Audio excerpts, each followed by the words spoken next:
Hello everybody, and welcome along to what you have probably been waiting for before the F125 game starts for RPL.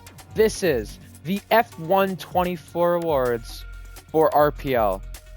Went through the whole entire game cycle, and we looked at all the different categories and everything you can look forward to and see who was the best at what. Some good things, some bad things on here, and if you haven't already watched our nominees for each of the awards, I very much recommend you do so before watching the awards about to be handed out tonight. There was a lot that happened in this game cycle. We had the Canadian flag back on the top step of the podium, a first-time winner with Minico. By the way, on 3 wheels as well. The first ever Tier 3 race, a first ever Tier 3 winner, a first-time winner with RSF1 Invade. Ferrari won the first race in the game cycle in that tier and the last with Polish Hammer, a first win there. We had a female win in F1 cars for the first time with Mintoki. We had a lot this game cycle. Champions, JTK, Georgia Williams, Skither, Jack, Leo, Night Owl, first Australian champion. We had George win the Tier 3 championship as well. ERT Uri, a first for his country to win, get pole, podium, and a championship in RPL. Turbo Cube Sack, a part of the same country as well. Lyral Fusion and Mally 41. Our champions on F124. And just to give you folks a little bit of insight on who had a little bit of say in these votes and everything for all these awards. You had team principals, commentators, admins, just a variety of people across the league had a say in things here on these awards. Most of these awards were voted on. Some of these were not, but just to keep you an eye on where things are at there in terms of how these were decided. So let's get to it. Our most valuable driver on the F124 game cycle in RPL went to Leo Lund. If you look at Leo Lund with what he did in Season 11, it was quite incredible. You look at the championship itself, but also you compare to Season 10, you thought with Cookie, hey, we are probably not going to have another dominant season for a while. But we did. Season 11 with Leo Lund, he won the championship and won a lot of races. Whenever he was there, you always look forward to see what he could do. Is he going to win by 10 seconds? 1 second? Is he not going to win at all? What's going to happen? Well, when Leo Lund changed teams for Season 12, he was a part of Aston Martin, and the winning didn't stop. He didn't win in VCAR, but he gave them their first pole. He gave Williams their first front row when he moved to that team. And even though VCARB sacked him, he was sacked a part of the Red Bull Academy, Haas still picked him up. Haas, before the Stewards Report, got their first podium. They also had as well a front row start in Brazil. So whatever team had him, wherever he was always a force to be reckoned with, and that's no surprise. And Leo Lund was our most valuable driver of the game cycle. He also won an F2 as well for the first time, so congrats to Leo Lund. And on his debut as well. Next is our worst driver of the game cycle, and no surprise, we're going to be picking a Sauber driver here, because Sauber was the worst car this game cycle. Our worst driver is going to go to 100 Max. Now, he still does race in the league, unlike some of our other options, but if you look at Max, a lot of the time, he was barely keeping it within the 107% rule in Tier 3, and is that concerning? Yes. He didn't score any points as far as I'm aware. Didn't really have the best of times in Tier 3, but he did what a lot of people don't always do and showed up and was a part of the field, and you can't blame him for that. But what you can blame him for is some of the incidents he was in. He was in an incident at Monaco, which is not a surprise. It's Monaco. It's tough, so we're going to keep him, out of the blame too much for that. It's Tier 3 as well. But Abu Dhabi. He was a part of a qualifying incident, which wasn't really good luck. Timped and Bezestio started their laps probably 4 seconds behind him and caught him at the end of the lap. And there was a collision because of it. All 3 of them on a lap, so yeah, a bit of a concern there, but anyways, Max didn't really help himself in his own situations, but hey, F125, there could be someone worse than him, and that is okay. You got to remember, with tier 3 drivers like Max, they are still learning, so not going to be too harsh on that one, but Max was voted the worst driver of this game cycle. Going from the worst driver to now the most improved, I think there's one easy selection on this, and this is the guy who won it, Alex Norris. Alex Norris went from a tier 3 driver to a tier 2 reserve, and not even tier 2 full-time yet.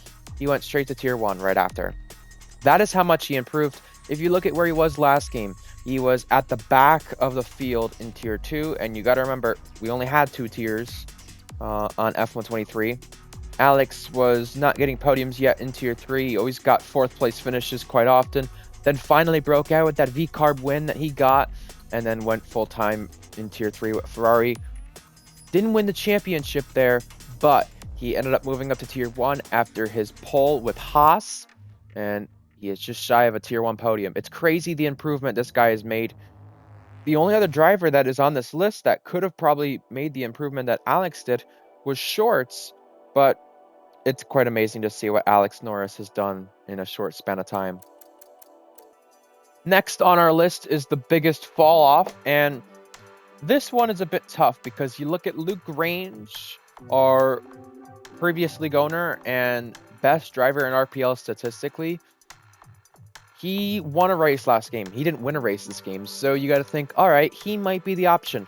Well, he was not the one chosen for this category. Biggest fall off on F124 went to Iran Maxwell G. You got to look at where this guy is at, though.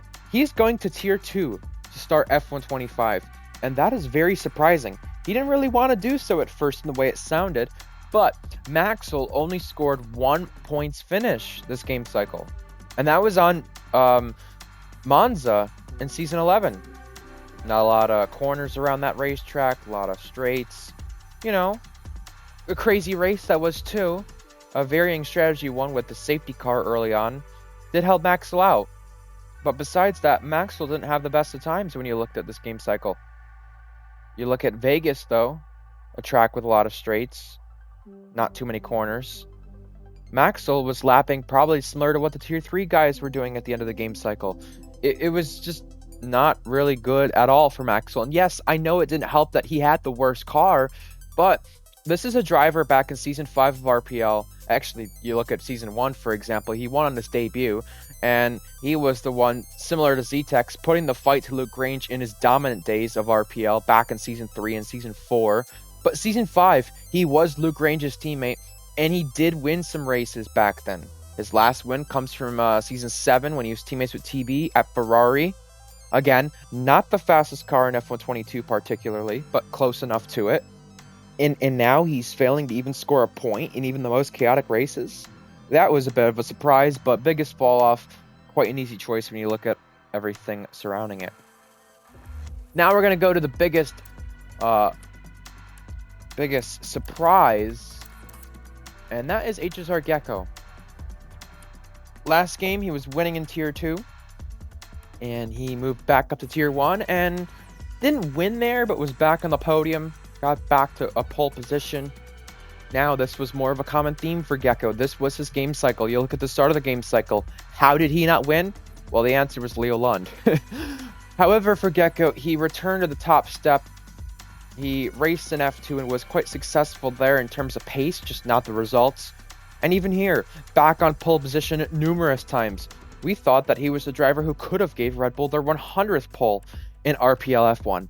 However, he got everything but that. Yeah, Gecko was a nice surprise this game to see where he was at. Even Australia, just racing injured Season 11 and nearly winning over Leo Lund.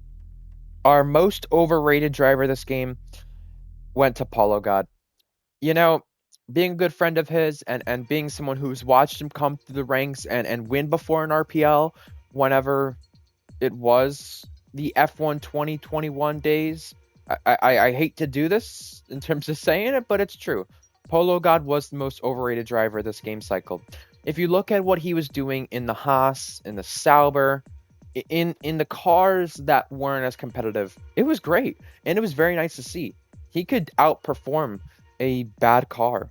and Beatnik's gonna love me for saying that, just because there's a lot of drivers who can do that. But you look at what Polo has done in terms of Ferrari or McLaren cars, and honestly, even in Mercedes. And honestly, it has not been impressive at all. It's been very subpar. The Ferrari car, I believe he got one podium in, which is basically, at times in this game cycle, a race-winning car. Tadpole won in it in the opening round of Tier 2, opening race of this game cycle in Tier 2. Night Owl won a championship in it. I'm not saying Polo had to be amazing in that car, but he only got one podium, and that was terrible. The McLaren car, he started off great with. He got a lot of consecutive podiums, won one race, but he never was able to beat George in the way that others could at times. Mtoki, Night Owl, you name it, JTK. So the whole thing about this with Polo is, we thought once he started winning those races like Hungary and even just being on the podium more often, he could beat George for the championship. As soon as he got close, boom, everything fell down. And even in Mercedes last season, yes, I get he didn't show up a hell of a lot, but to only score 2 points in that car is diabolical.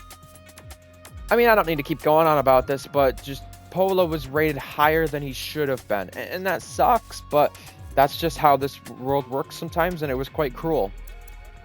Speaking of things being quite cruel, it was not nice to see who got selected for our most forgotten, because a lot of people actually know this driver outside of RPL, racing in leagues like BRL, the American BRL, by the way, before we get started on different leagues that are named BRL.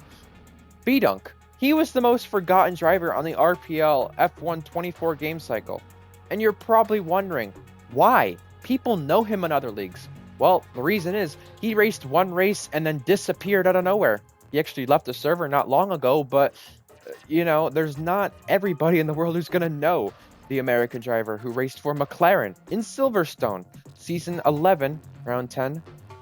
And he got a podium on his debut and then never showed up again. I mean, it was a nice fill-in for Leo Lund because he was missing that race. But yeah, B-Dunk, most forgotten on this game cycle. I mean, personally, there are other drivers I would have given this to, but I can understand why people voted this way. Since we were just speaking of debuts, let's talk about the best debut weekend. We have a lot of good nominees for this one. Josh433 won an F2. Night Owl won an F2. How about we scrap F2 out of this whole entire thing? When is the last time someone has won from the back of the grid, but on their debut? Yeah, you got to go probably all the way back to Season 5 Portimao for this one. It was Alan J, 722, the best debut weekend in RPL on this game cycle. Yes, Tier 3 had a driver win on their debut for the first time. That was nice to see. I don't really count Invade's win as a win on debut, just because that was not his RPL debut. The point being, though, Alan J, 722, also known as AJ, won in Canada. And technically, you could kind of say he probably shouldn't have won, because people were saying, oh, well, he wasn't on the lineups, and they didn't realize. Okay. But he still won. He still won from serving a qualifying ban at the back of the grid for not being on lineups at the time he should have been. And he drove through the field. It was a chaotic race, but he only had a 3-second and did what he had to win on his debut. And he's been good ever since then. He'll be a force to be reckoned with on F125. We'll see what award he wins then, but he has won the best debut weekend on F124. Going from the best debut weekend to now the best overtaker, you have to look at a driver who made similar moves to what Piastri has made in F1 this year, let alone similar moves to, let's say, Russell Secure in 2020. Just different moves that you could think of. Vettel Austria in 2018. There's a lot of overtakes you could think of. Massa, Singapore 2012. Who's the driver who's going to risk it? Who's the driver that's going to go a step above the others? In this game cycle, and to no surprise, probably would have won it last game cycle if we had these same awards, is Skither. Skither, you look at a lot of the races that he doesn't win. Example, Hungary Season 10, just last game though. And even this game, there's a lot of races he had this happen. Just numerous races, even F2. Skither was the driver who was able to go above and beyond, and he is the reason that he is won Best Overtaker. Next on this list is the worst Overtaker, and I don't really agree with this one if I'm being honest. And it's not because of who won this award, but I'd have different reasons for who I would have selected. The winner of Worst Overtaker, and it's not an award you want to be winning, Blue 14. Now, I can understand why some people picked him here. The problem was his racecraft necessarily. I would say he was probably the worst driver to defend and not someone you want to be around just because a lot of the game cycle he had a lot of lag issues. He obviously figured out his overtaking as the game cycle went on, because when he had a chance to overtake Lennon in Japan, Lennon just, I wouldn't say parked the bus, but cut off every lane possible. And Gagi had a chance to make 2 or 3 moves, and he didn't make it. So, again, I don't really fully agree with this one, but I understand why people picked him. Gagi had a lot of issues in terms of incidents this game cycle. I know I just mentioned Lennon in Japan. Well, there was a few seasons later in that race where Gagi got into an incident with him. Gagi got into a lot of incidents with many other drivers for different reasons, particularly F2. Even just look at Brazil for one example. In season 13, when Red Bull were competing for the championship, he was overly excited overtaking a Williams for bottom out of the points, and that was Wavy Knife. But the other option for this award that went far with Gagi was Titan Man, and that's who I would have given it to. Cookie was kind of the driver in the background helping him out, and the problem is that's a guy who didn't really race online too much, and then when he did, well, he was making overtakes from way too far back. Look at what he did at China at Apollo. Just look at Qatar with Red Fire. I mean, I would give Titan Man this award, but the people have spoken, and the people have given it to Blue Gagi, and I mean, that's fair. However, you want to talk about the driver who could defend and actually could make things work on a game that was full of nonsense in terms of our DRS chicken and DRS games. How about George Up Williams for Best Defender? Yes, George Up Williams, he was the driver coming from behind in the championship in season 14, and then defending his title lead in season 15 of Tier 2 and season 1 of Tier 3. You would think, okay, well, how is that best defender? Well, this was a game cycle where you had to be in DRS to make some magic happen. And George Up Williams, no matter what, he defended as hard as he could and did whatever was worth to keep a position. Look at what he did to TB at the end of season 12. Even though him and Jack weren't teammates, he helped out his fellow Welshman by just defending egregiously. Think about if a race win was on the line, how aggressive George would defend. Think about Mexico in Tier 3, how aggressive he defended on Invade. You'd probably say, there's no reason for that. Well, it's George. He's still going to fight a position. And you got to think about the big picture here with George. Just because he's won the title does not mean he's going to give up the rest, and he didn't. From one Welshman to the other, it is time to talk about the best driver on track limits. And the best driver on track limits goes to Jack Miles. I mean, I raced Mally 41 in Tier 3, and I can understand why he went as far as he did in this vote. But Jack Miles, a lot of days when he was not the best driver in Tier 1 this game cycle, a lot of days when he wasn't the best driver on pace and really was not going to be on the podium, his ability to keep it within the track limits saved him a lot. Now you're probably wondering with this, why is it so important for you to keep yourself in the track limits here, no matter your pace? Well, a lot of drivers, sometimes some of the fastest drivers can't, and that's okay. But you've got to remember, Jack Miles, this entire game cycle, I'm pretty sure was only off the podium 8 or 9 times in Tier 1. Out of the 40 races, that is miraculous. That is just unheard of. Even if it wasn't 8 or 9, I'm pretty sure it might have been up to the most 12. That is still insane. Like, it was season 11 when he had 11 or something like that podiums, and then just last season, it was 17.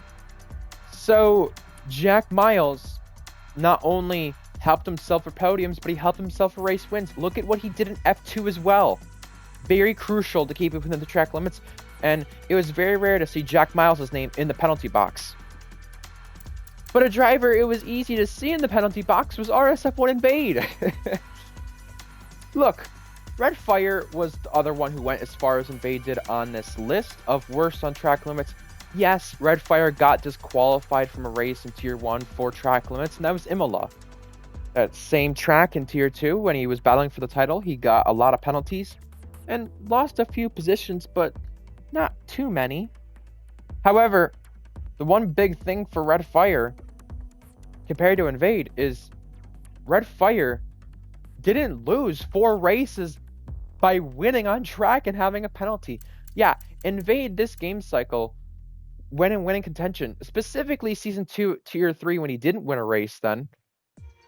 He lost so many races by winning on track, even over the likes of Turbo, Uri, others, but didn't end up getting the victory because of track limit penalties, let alone penalties itself. Look at Portugal. Look at Portugal this past season. Pretty sure Invade might have had it happen as well back in Season 1 of Tier 3, but regardless, he was the worst driver on track limits because when it was the most important to not have a penalty, he had one. Speaking of the importance of things we got to talk about next, the best on strategy. You want to talk about drivers who could win a race on strategy and maybe didn't have the pace that day? Yeah, Skither. Once again, another driver to put in this list for an award. This guy is always on it. You know, even on his off days, he will have the strategy to change things. That's why you always see him asking in the Discord after, Ryan, who was driver of the day? Titan, who was driver of the day? Because he felt like with his strategy that he just did things differently and maybe got a better finish than he deserved. Look at how he was outperforming the Mercedes, and then he switched to Ferrari and won so many races to end up Season 12. Yeah, he didn't win in Season 11 of F1, but during that time, he was dominating F2. And for someone who wasn't particularly wonderful in F1 cars at the start of the game cycle, what a change the second half was for Skither. From one end to the other, we got to talk about the worst on strategy. Reese Dainty. Oh my days. Clearly, between F1 23 and 24, I'm not even going to say 22 because it's Singapore, clearly nothing has changed. And you saw races like Zandvoort in Season 10, where last game, Reese made an absolute mess of himself with the strategy. But this game, it was in much more of a broader perspective. All right, Miami Reese pitted with 3 to go, thinking the track was going to dry so much when it didn't, and that screwed himself over with the victory. Zandvoort, he made a very questionable strategy call, which costed him majorly in terms of the championship, and this is all to Night Owl when going down to Tier 2. And then how could we forget?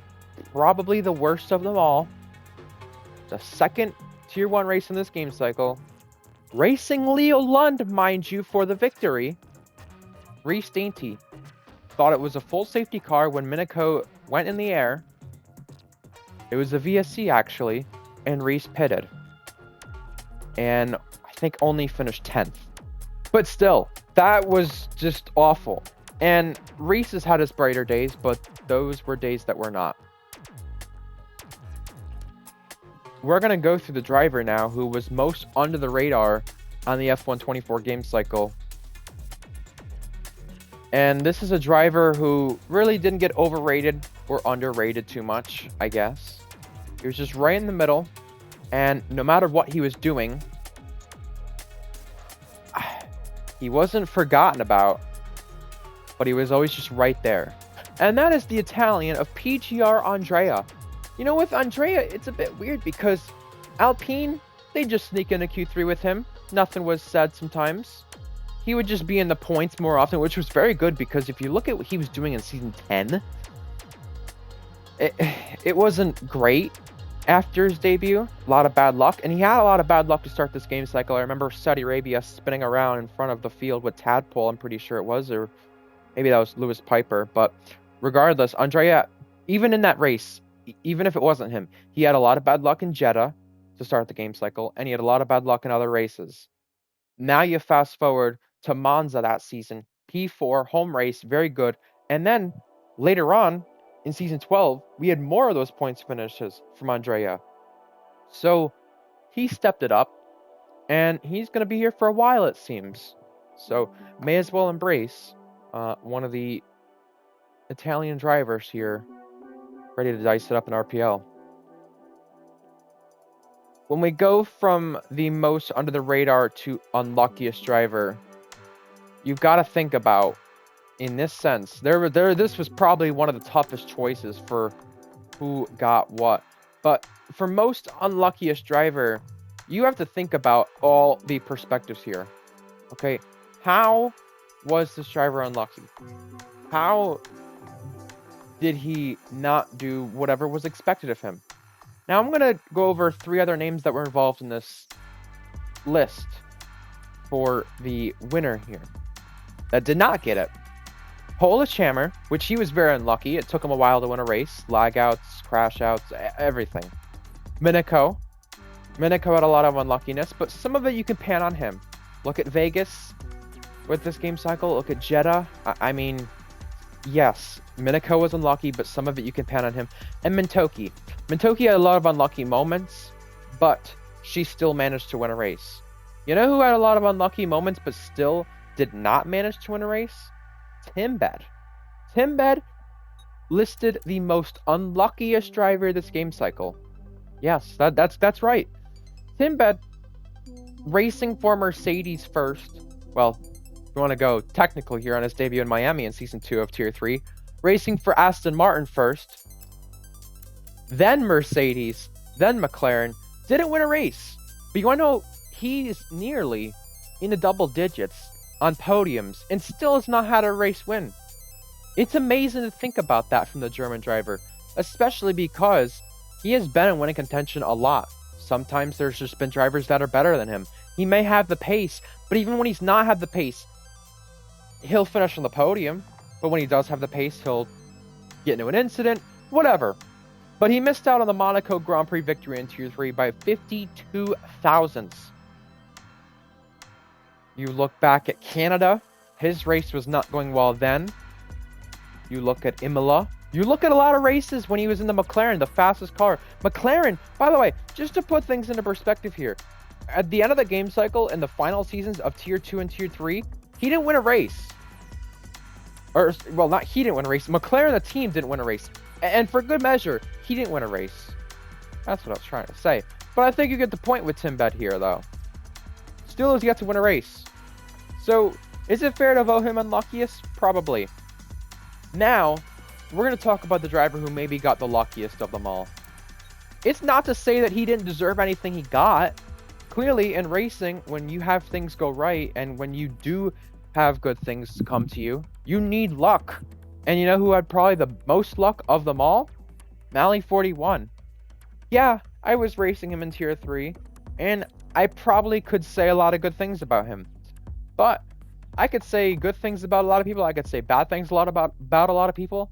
But let's just stick to the good things, because we don't want to shed negative light on anybody. And there's no reason to. The good things about Mally41 was when he was not full-time in Tier 3. Look at what he did in Imola, okay? In his first ever Tier 3 race this was, people were probably questioning, why is a former Tier 1 champion racing Tier 3? He's another one similar to Maxwell who you could say has fallen off. But you know what has not fallen off? The luck for Mally, the race IQ, everything is not fallen off entirely. Just the pace. But even with the pace that has fallen off, look at what Mally41 has delivered. Through some luck and through not some luck. Imola, his first race of this game cycle, there was a major lap 1 crash, no safety car, everything was spread out, and for Williams, Mally gets a P5 out of it, I'm pretty sure it was, P5, P4. In Texas, another spread out field, but some of the drivers who were in better cars didn't have things go right. Lando had an issue in the Red Bull, Polish had an issue in the Ferrari, so what does Mally do? He capitalizes in one of the worst cars. And again, it's not to say that his pace was absolutely dreadful, but it just wasn't what it used to be. in Tier 2 Australia, maybe one of his unlucky moments, I guess, he crashed in qualifying. And I think he finished maybe P10. Either way, Mally had one of the best laps going for him in that session in Tier 2. But then, that was around the time that we switched back to Tier 3. Later in this game cycle. Racing for Aston, racing for Red Bull, racing for better teams. Finally, he became the first driver to get a podium in all 3 tiers. I mean, the Hunger race, there's not much you can fault him on there in terms of luckiness. He was right there. He was always up there. But you look at races like Monza, okay? Yes, his rival Devon forced him off, but he got a podium in the stewards room. And then you look at the championship season. I mean, Abu Dhabi, he came to the field before then, so no luck involved there. But look at this championship season for a moment. Portugal, winning the stewards room. Qatar, winning the stewards room. Monaco, he may have lost in the stewards room, but think about how lucky and unfortunate he was to have others around him get a penalty to still finish on the podium. We keep going. Imola, a podium. Others track limits. I mean, yes, it's not to say that being lucky is a bad thing, but probably the most luckiest driver is also going to be the most fortunate driver, and probably the driver who can easily capitalize on things the most. However, even another podium in Canada for Williams, you're thinking at this point, is this guy too fast for the tier? It's the fact that his race IQ is so smart that he's bound to be lucky because of it. Singapore, another podium. Everything went his way. So, the luckiest driver, Mally 41. Now we look at the best team player. And there was a reason this guy fired Leo Lund after he wasn't playing the team game in Texas, because there is somebody, whether he's clean, whether he's dirty, whether he's aggressive, whether he's not aggressive, he will be playing the team game at any moment, and that is Eggles07. Egg helped out his teammate Danny get through to Q3, I believe, in Monza. If it wasn't Monza, it was at least Baku. Again, Slipstream was happening there. Egg and Gecko, there were so many times these two had played the Slipstream game at the early start of, the midway point, excuse me, of Season 12. Even just look at what Egg would do for teammates, whether it's hold someone up at points or not. Even an F2, even Egg's worst days there, he would definitely play the team game. And even looking back at when he was teammates with George at the end of the game cycle, he helped out George a lot as well. So, Egg, best team player. I don't think there's any disagreement there. There are a lot of other good options who were on this list, but Egg ultimately won it. Now it's time for the biggest meme driver this game cycle. You're probably wondering, okay, Cam was made out to be a meme. He didn't race a lot. Leon, he's always a meme. But if it's not them, who could win it? Well, it was Goatly. Goatly has won this award, and I'll tell you why. Josh H, EXO, them two have probably helped him a lot on this, I guess. Making him a meme in the RPL main chat. Anytime you see Goatly's name, you know there's going to be something funny said about him. But also, I think Goatly's helped his own case, though, the way he started on RPL. His first ever F2 race, when he was known as Lee Goat rather than Goat Lee, his car was doing somersaults in Imola. And that was the way that he entered RPL. Eventually, he probably became one of the dirtiest drivers at times. A lot of incidents Goatly was in. And he didn't help his case. He's got cleaner clearly since then. But at the expense of being cleaner, he's been made into the biggest meme on this game cycle. So, yeah, fair play to Goatly. Although Josh, H, and EXO didn't win any awards, you probably got to be thankful for this one, at least, helping out Goatly.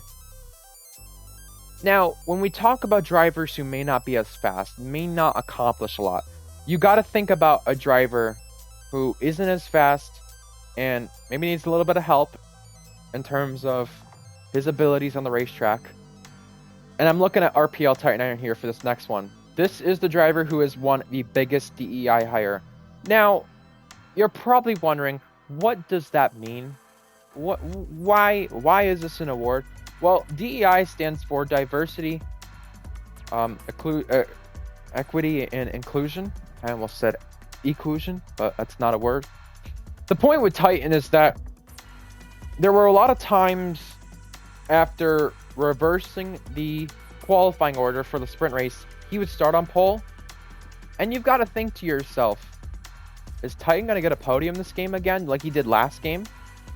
No, that didn't happen. You look at our tier 3 cars, or F1 cars at least.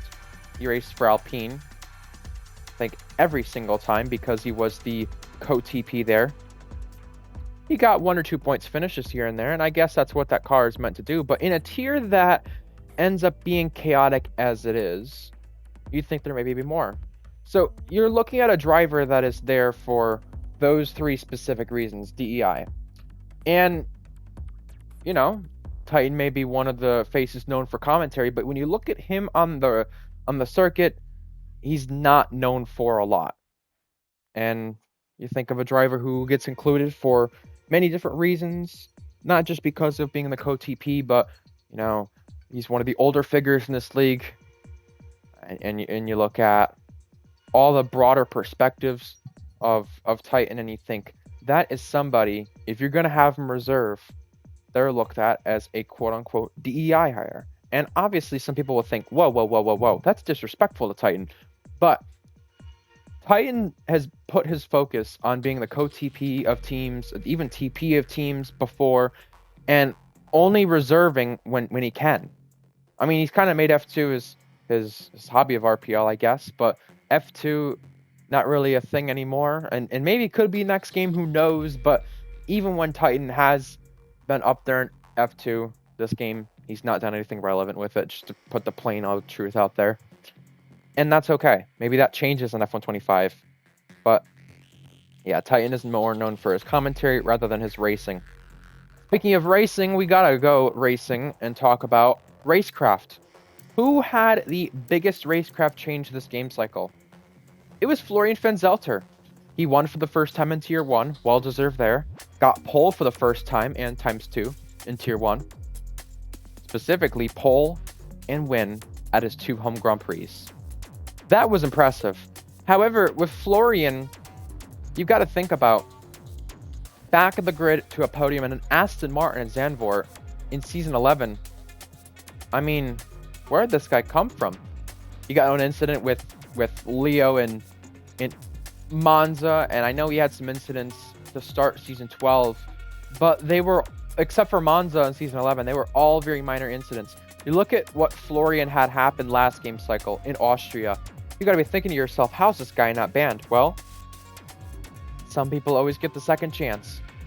Some people do not always get the second chance in the name of Blue Goggy. Yeah, Blue Goggy. What happened here with Blue Goggy? Well, you could say a variety of things happened. He had, of everybody, the worst Racecraft. And I'm fine with saying that. I don't disagree on that. But I will give you reasons why I don't disagree on that. And I disagreed on the other one of worst Overtaker. I don't disagree on this because Goggy, although at times he changes Racecraft to be better, he still got into incidents in F2. He still lost races in F2 because of his Racecraft. If you think about him just obliterating the tires, pushing way too hard, and not thinking about the bigger picture, that would do it. Track limits, that was basically part of his downfall as well. And also, Tier 1, that was the reason why he didn't score his first points until the storage room in Baku. Even expecting to race Tier 1, but the Racecraft not fully getting better. I mean, what else can I say? Sadly. Someone who really can't have a complaint made about him is NRM KVS. And this is because he didn't really complain about anybody else at all. He had his own opinions, but he kept it to himself. And if you look at a driver who didn't really piss anybody off this game at all, NRM KVS. Tell me who he pissed off, besides maybe Dom on accident. Yeah, he was a part of the whole Dom and Leo Lund thing at Hungary, which really sucked. He was an innocent bystander. And that's what happens when you're sometimes the nicest driver. You can be a little too nice and get yourself involved in some incidents that you maybe shouldn't be in. And that was the way it was for KVS. KVS won his first race in RPL last game cycle in Formula Endurance, but still is yet to win a Tier 1 race. Numerous podiums, nearly a dozen here for KVS, but still no win. Still no win. Still no pole in Tier 1, but 2 front rows. KVS has really been up there and still managed to not piss anybody off enough. Fair play to KVS for being the nicest driver. However, it's time to go to the biggest ego. You want to talk about someone who's maybe a nice driver, but doesn't put it in the way that KVS does and thinks too highly of himself? There were 2 drivers that went to the very end on this one, and it was Ardell and Gagi. Well, who could you choose other than RPL Ardell on this? Ardell, I'm sorry. It just has to be said here. The problem with Ardell that people tend to understand, and understand it a little too well, is, and this is what people said, I think, about Reese before. This is what people said about Gagi, Shorts, not Leo Lund, because he's backed it up. Ardell sometimes thinks he's better than he actually is. And that's a bit harsh to say. But if you look at the big picture here, back in Season 2 of Tier 3, that's when Ardell dropped down to Tier 3. And we thought, all right, maybe a championship, maybe a win, maybe a pole, something. None of that happened. And you would think that gave Ardell, not the ego boost, but a little bit of humbling. Because he said, besides helping out Uri, at the end of the season, he said, I'm going to try to beat Uri. I'm going to try to beat Uri. Well, in the most critical moments, he didn't. He helped out Uri as a teammate, which was really good, which is why he was a par of best team player. Didn't win it, though. But he helped out his teammates while still trying to beat the teammate so badly that it didn't happen. And also, if you look at the start of this game cycle with the way things went for Ardell, it wasn't particularly awesome. I mean, he had the step back, but he went back up to Tier 2 in Season 15 and had a really good start in Bahrain. And then everything went downhill from there. I think the incident in Portimao with Jordan, that's where you could say the ego got the better of him. And then he returned to racing in Tier 3 again at the end of this game cycle, and will be full-time Tier 3 with Ferrari next game. But I think he got in the way of everything with Ferrari by how things were to be judged here, because Ferrari saw him as one of the only available options in terms of fast-paced drivers, I guess you could say, in Tier 3.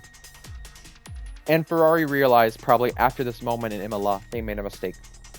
In Imola, SV and Invade are their drivers. Ardell is racing for Aston Martin when he makes his return. This is his return race. He's in the party with a lot of Ferrari drivers, and he says, hold up, SV. You're in a Ferrari party, basically. A party with 50, 60, 70% of Ferrari drivers. And you're asking for the guy you're going to be basically, I guess, replacing next game to be held up. That didn't go over well when SV had some stuff to say under the safety car whenever the mics were unmuted from both sides. So I think Ardell maybe got put in his place in that sense, and understanding, look, I can understand I'm fast, I can understand I got the pace, but I got to put it all together. Because in his return, he raced 3 or 4 races and still only scored 10 points. In Mexico, Ardell had the pace. There was no doubt about it. He qualified well, but a little bit of impatientness trying to get by some drivers ticked off, at the time, future teammate. So, yeah. Although Gagi may have had a big ego, Ardell was one step ahead. Now, this is an interesting one because you've got to look at a few different perspectives on this next one. Quietest Driver. you could say who doesn't talk in the server is the quietest driver, but you could also say who is the driver that gets their talking done on track and doesn't say really anything in the server. And that would have been new driver on this game cycle, John. John 1112643 finished second to JTK in the Tier 2 championship. Went up to Tier 1, had some races in the McLaren, had some races in the Alpine. He didn't really tick many drivers off, but in terms of winning in Tier 2, he did his talking on track. Even at the end of this game cycle, in the second half of Tier 1, he didn't get a point in Australia, but he was so close to it. He didn't piss off George, who he was racing for the point. And even when he was a reserve driver at the end of the game cycle, who did he tick off? Any time he wanted to get a good result, he did his talking on track. And that ended up being reasonably well. Since we're going from the quietest driver to the loudest driver, we kind of just mentioned who you could piss off. And sometimes it's easy to piss this guy off. And he was beatable, but he would definitely make it known when he gets into an incident, or whenever he got beaten, or whenever he beat the rest of the competition. And that was not an ego thing because he had everything to back it up, but he was a very loud driver. George Williams. George Williams has won loudest driver. Now, there were a few other options, like Mythic. Mythic didn't hide his hate for the Ferrari Academy. Josh H. He had a lot of opinionated things to say on and off the circuit. Those were just some options, but George Williams, it would be basically, if you look at every game cycle, it would be basically a competition between him, Owen, and Salt for this, but the thing is, Owen didn't race this game cycle often, a few times. George did, though. And George made sure to make his opinions known. That's why you'll see him involved in one of these next awards coming up soon, too. Now, this next one is a very weird one to be given out because this is the most forgettable driving-related ban. Now, this could be a race ban, this could be a season ban, a league ban. Which one is the most forgettable? How about AMS Martinez? In Canada, he got into an incident with RPL Zakaria and then decided to try and straight line him at turn 2. It failed miserably, and he got a race ban for it. But that race was definitely forgotten about for quite a bit. Just because, although it's in and out of context episode, that race isn't really remembered for that. You could remember from that race Leo Lund winning, Reese Dainty getting caught out in the pit stops at the end, the late safety car, and not having things go his way. But getting back to the podium after penalties were dished out. Josh H on the podium. Tadpole being in contention for his first Tier 1 victory. Still yet to have one, but he got his first podium eventually. He kind of thrown that one away. Speaking of Tadpole, let's talk about a teammate to Tadpole's. Siri Dom. Siri Dom, there were not any podiums this game cycle, and there were not many memorable moments in terms of glory, but there was one thing that was unforgettable, and that was his driving ban he had because of Hungary. You know, this one is hard to forget, and I'll tell you why. The race in Hungary, you had Owen have a moment. I think his sister was distracting him, so he went in the wall. You had a few minor incidents happen here and there. You had Skither make an overtake masterclass. You had Ding and Cryptic up there. You had TB, Jack, the McLaren duo, beat Leo Lon on strategy. That was when VCarb got their first pole, I believe, in Hungary. Jack got his one of 3 only front row starts of the season. Either way, all that overshadowed by Dom and Leo Lund. Leo Lund was falling back. The tires were not holding on at all. And Leo decided to be a roadblock. Decided to fight aggressively. Dom was having none of it. Dom straight line Leo. And some drivers liked it, some drivers didn't. But the line has to be put down when something is morally wrong, and that was wrong. And After all, there is a reason that is the most unforgettable driving related ban on RPL on the F124 game cycle. Now, if you look at drivers who did one thing this game cycle and then straight up disappeared after that, or didn't do much else besides it, you're looking at Lewis Piper here for biggest one-hit wonder. That Monaco win definitely changes RPL career, I bet. Remember when he won on the Alpine back on F122? I mean, that was crazy. That was nice. That was in Monza. Alpine's first F1 win.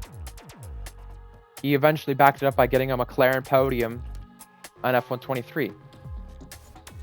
But on F124, Lewis Piper racing for Alpine at times, racing for Sauber, racing for Haas. Just a part of the midfield, held his own, very quiet. Didn't really have a go at many people for any reason. But in Monaco, when Ferrari got that 1-2 and Lewis Piper got his first Tier 2 win, we looked at that and said, all right, what next? I mean, Lewis Piper was clearly called up to reserve and did the most that he could, but that was his one moment this game cycle and didn't really have anything else with it. So Lewis Piper was the biggest one-hit wonder. Next, the biggest qualifying merchant, F1 Shorts. This guy across Tier 2, Tier 3, and F2 has numerous poles, but still not a race victory. Probably the only driver in RPL history that might be moved up from Tier 3 to Tier 1, or Tier 3, Tier 2 to Tier 1, and not win a race. F2, he came very close to winning a race.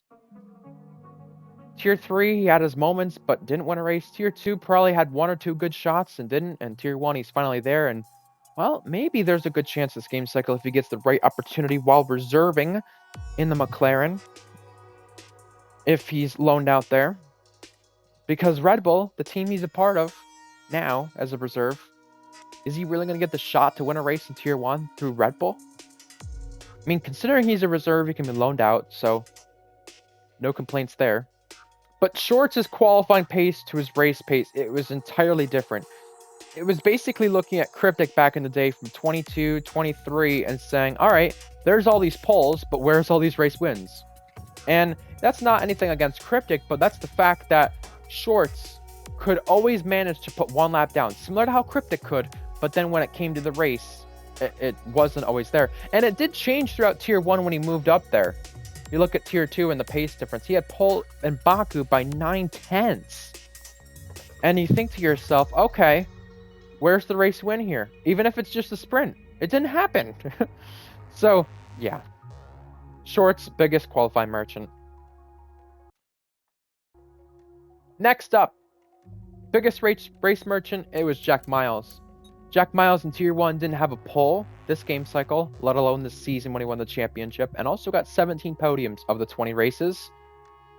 He had some here and there for F2, but Jack Miles put his attention span on the races rather than qualifying. Jack Miles started a best of second 3 times in Tier 1 in his championship season. But, I mean, what does that matter when he wins so many races? Good on Jack, though, to put the attention there. All right, we said this before in terms of George's name going to be mentioned one more time. How about the biggest rivalry off track? Blue Gagi versus George. These two have finished 1-2, I believe, only twice. But what does it matter? Gagi versus Groggy. That's why you heard that mention on stream every once in a while this game cycle. These two would get into it off track. Gagi was frustrated at George at the end of Season 14 in Abu Dhabi in Tier 2. Gagi felt like an internet test refused. Gagi was not allowed to race because of internet, and George put his foot down for it. Also, Gagi was someone who's saying off track all the time, I could beat George, I could beat George. And you know what? There's a lot of people who probably could. On their day. Night Owl, Horn Penguin, Polo, Mintoki. We can keep naming names. But at the end of the day, what people have got to understand here is you might have more pace than George, but you do not have more race IQ than George has. And that's weird to say because last game cycle and before didn't show that. And it goes to show that George, if he just raced serious, he could do so. And he finally put that on full focus this game cycle. Doggy said, I could beat George. I could beat George. And didn't really happen. Didn't happen. He believes he could have won the title. Believes he could win the title. And believes all these things. And he made it a rivalry with George off the track. So I get why this was voted this way. 2 more awards. And then we're out of here.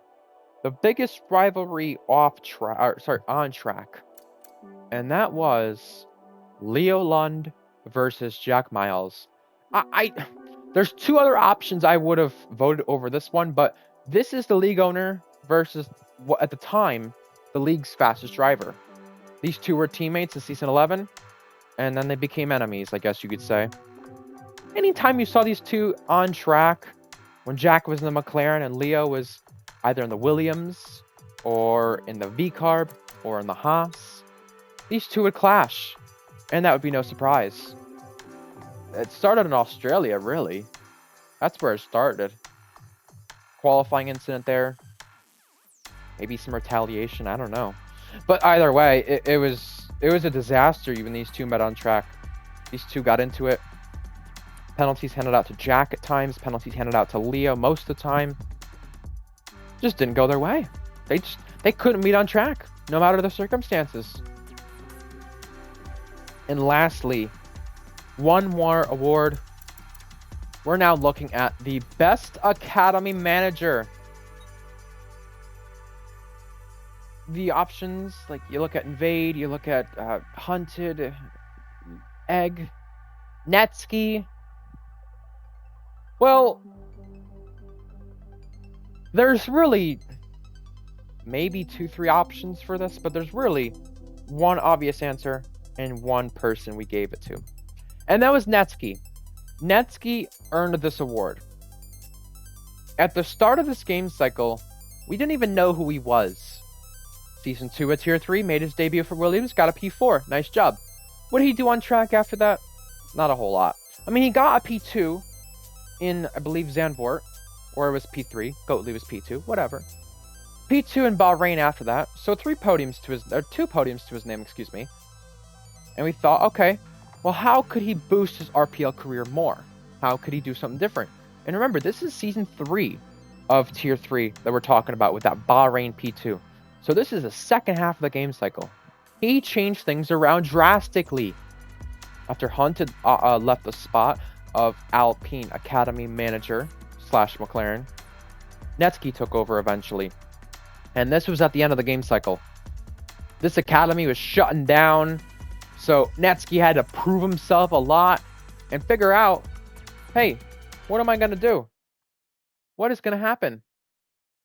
And he really made sure to prove to everybody, all right, I deserve a spot at Mercedes when they move over to occupy the Alpine and McLaren cars. And he did prove that. He did prove that. Netsky took at least on both hands 6, 7. You think about the number at least. You can count on both hands. That amount of Ferrari drivers to the Mercedes Academy for next game cycle. And Vader was not too happy about it. He's like, why is Netsky stealing all my drivers? Well, you could look at it 2 ways. Clearly, Ferrari was doing something right. And also Netsky was doing something right as the Alpine / McLaren Academy manager to earn the trust of those drivers to come over and race for him. Remember, with McLaren / Alpine Academy, shutting down within a span of 20 weeks, and actually less, really, if you think about when he was given the time to be the Academy assistant, that's a very low role out of the other 2, Co-TP and TP. So, what did Netsky have time to do? He didn't have time to do much. He had a lot of time to think and a lot of time to start going with things. Start signing people. start making a difference for the academy. And although they didn't win in tier 2 and tier 3, they were winning in tier 1. And he made sure to make the academy the best possible place for people, environmental wise. Look at the environment he provided for Timbed. Them two are good friends now. Lyral Fusion. You name it. So, although I could sit here and talk about the story that Invade has provided for Ferrari to go from P5 to P2 in the Tier 1 championship, and also to maintain his TP role, I've got to talk about Netsky here. And Netsky won this award for Best Academy Manager. And this is simply just because, look at how many Ferrari drivers he was able to get. Look at what he was able to do whenever the tide was turning. No more Alpine/McLaren Academy? That's fine. I'll work my tail off and I'll become the Mercedes TP for next game. That is a wonderful story, and there's a lot of credit deserved for that one for Netsky. Netsky really did a lot, and now he's awarded with it, so fair play. And he also gets an award. So folks, that was your RPL F124 awards handed out. Do you think we got it right? Do you think we got it wrong? What do you think about it all? And who would you have given some of the awards instead of what we gave? Either way, folks, we will see you on F125. It has been a pleasure signing off on F124 one last time. Good night and goodbye.